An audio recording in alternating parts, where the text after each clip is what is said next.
It's Greg Powers, Director of Recruiting here at Dave Campbell's Texas Football, and we're here to talk about the state's top-rated class, the Texas Longhorns. Steve Sarkisian and his staff did a tremendous job on the recruiting trail, and if I tried to run down every top prospect they signed, we'd probably be here for an hour talking about the Longhorns, so we're going to buzz through some of the highlights really quickly. Texas is going to finish with a top 5 nationally rated class. They're going to finish with the number 3 class in the SEC, and they had some marquee signings. One of those being 5-star defensive end Colin Simmons from Duncanville. He set the Duncanville sacks record last season with 22.5 sacks, and it was a defensive MVP in back-to-back 6A Division I state championship games. If you didn't know, that's the state's highest classification here, and he plays in a tremendous district that has him college ready, and he's a guy who is the highest rated pass rusher to ink with Texas since Jackson Jeffcoat. So this is an important signing for Texas on the defensive side of the ball, and we're going to keep it locked on defense as we go through some of these top names. Number 1 cornerback Kobe Black committed to Texas live right here on Dave Campbell's Texas Football 1 week ago. He's the top-rated corner in the state for a reason. He's 6'1", 190 pounds. He can really play anywhere in the secondary, but he considers himself a cornerback, and so do I. I think he's a guy who can go in and take on the opposition's big outside receiver and have a lot of success. There's a reason why schools like Alabama and Ohio State were chasing his signature down the stretch. Ryan Wingo. This was like the National Signing Day storyline for Texas as Wingo flirted with potentially flipping his commitment from Texas to Missouri.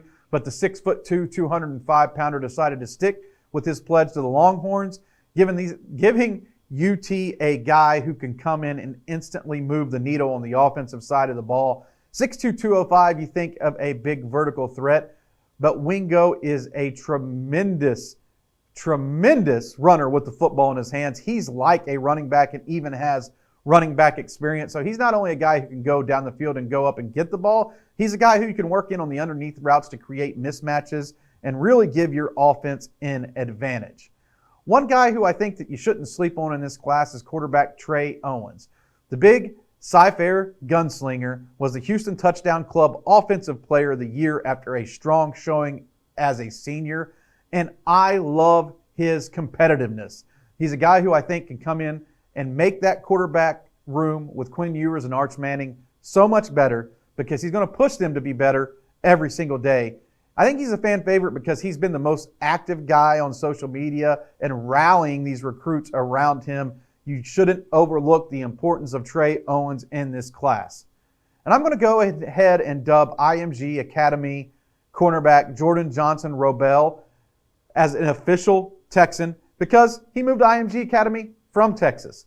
And he's going to be coming back home to play his college football. The 5'10", 180-pounder can fit anywhere in a defensive secondary that has, quite honestly, a lot of talent. I think he's a sleeper because he's rated as a 247 Sports 3-star, but I think he could have a 4-star impact because he's a guy who can come in day one and play in the nickelback position or maybe even at corner because he has such a high football IQ. He's also one of the most physically impressive prospects you'll find. He's jacked up. So Texas Longhorn fans should be excited about the prospect of JohnsonRobel making a day one impact in that secondary. The snaps are going to be hard to come by, though, because they also are going to be inking former number 1 safety Andrew Makuba, who announced his decision to play at Texas after transferring from Clemson. I think Makuba is, you've seen him playing college football. He is a difference maker in the secondary. One of the top safeties in the country is going to be coming back home to Austin to play the rest of his college football. And I think as far as the transfer portal is concerned, this is going to be one of the top signings nationally. A-plus job for Steve Sarkisian and the Texas Longhorns. There really isn't much else to say about what they've done. They've just done a tremendous job. Keep it locked right here on TexasFootball.com as we continue to discuss the Longhorns on their march to a national championship playoff match with Washington. And, we'll be covering the recruiting as the second signing day approaches in February.